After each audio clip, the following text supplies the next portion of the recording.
Oh, from local to international, let's go to Hell in the Club with Hell of Fame. That's 11 tracks for 44 minutes. The fifth studio album from the Italian band made up of members of Elven King and Secret Spear.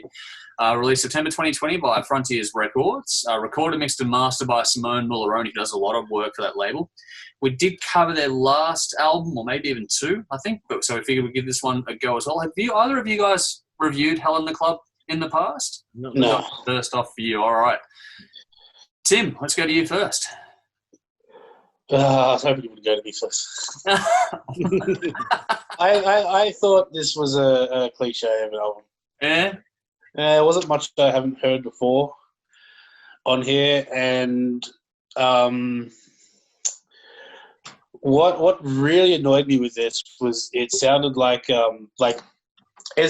Skid Row does radio jingles. Okay, And when it didn't sound like Skid Row does radio jingles, it sounded like Glee does Skid Row. It's just childish. I just couldn't get into it at all. Wow. Yeah, it's very melody heavy and sounded like a radio jingle at times. Could not get into it at all. Wow. Okay. Yeah. I'm not sure what else to say about it.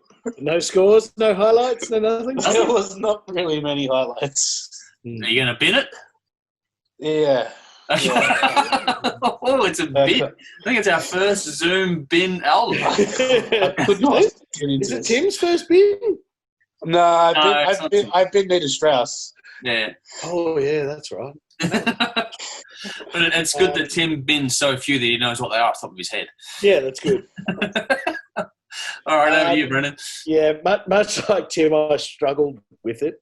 Wow. Particularly, and to be honest, I don't know who's advising this band, but whoever picked that first track, that was a huge mistake. Because that first track that's the Invaders of opening tracks, and it doesn't fucking belong there. It probably shouldn't have snuck onto the album, let alone opened it. Wow. And so the good news is it got better from there. But, geez, I was listening to that first track going, oh, I'm in for a bumpy ride here. This is going to be, it did get better. And like that, I said Skid Row doing jingles is a good way of putting it. And there's a few bands doing this, particularly some of the Swedish bands and stuff. And here we've got a few as well over the journey, and it's sort of Dangerous Curves and Sisters Dole and these bands doing it as well. But I think they're doing it much better. Okay.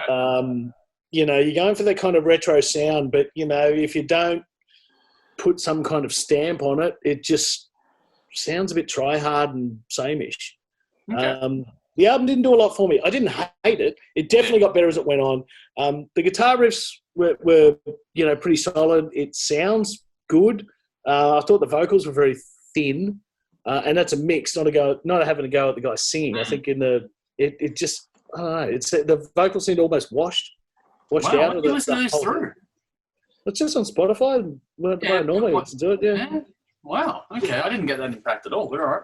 Yeah, just look, and like I said, by the end of it, it wasn't horrible. It got better as it went on. Like I said, I just think it started really badly. So however they picked those tracks, I'm like, shit, interesting. But anyway, look, it was okay. I gave it sort of 6 out of 10 because of just a bit middle of the road. Yeah. Worst case scenario, Mr. Grouch, I thought were the highlights, but yeah. Okay. Well, we crossed over Mr. Grouch because that's a highlight for me as well. I really enjoyed the mix on this. I thought the mix was really well done. I thought there was some layering and it breathed nicely, all that sort of stuff. There was a really nice balance between the top and the bottom end. I don't know why the vocals didn't cut through for you. They worked well for me. I thought the tones were great. The performances were good too. And there were little harmonic moments in there that I really enjoyed. I thought there was actually a fair bit of attention to detail paid in this one. It might be a case of me coming off of previous records with these guys as well, so I don't know if I knew better what I was in for and it's given me a different baseline to start from. Maybe if I came in cold, I don't know. But yeah, obviously I know the band from previous stuff, so it's given me a different platform to build it from.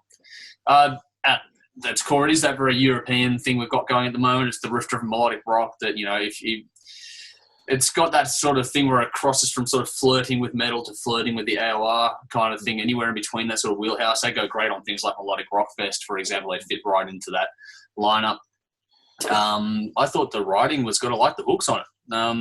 I thought everything they did served the songs, and I thought lyrics in that regard did that too.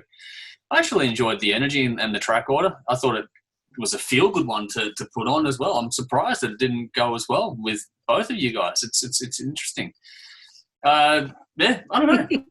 I didn't expect that. I know what I'm expecting out of the next one, but I didn't expect this one to sort of get the response it got. It's kind of thrown me a little bit. I thought this had like bits of the 80s through to today. Like if you're a fan of anything from Motley Crue through to Eclipse and the music side of Steel Panther, then there's something in this one for you. That's kind of the wheelhouse it sits in.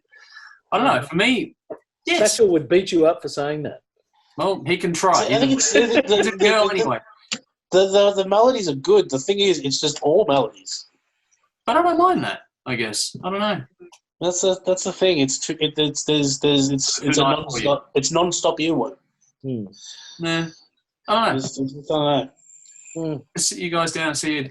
Like, yeah, I don't know, because I get that whole Eclipse thing, and I really enjoyed the last couple of Eclipse albums as well. So, what did you guys think of the last couple of Eclipse albums? I remember the last one. I thought it was okay. Yeah. Haven't heard anything other than that. Okay. I've never been a big fan, but it's kind of that stuff's not really. It's never really been my thing. You know, I tune out too quick if it's not attacking me a bit. You know, and again, it's not having a go at anyone's talent. No. I'm not taking embarrassing. So it was. Yeah, I don't know. It just doesn't grab me. Yeah. No, well, I enjoyed it. I thought it was really fun. I gave it an 8.5 out of 10 for me. I really enjoyed it.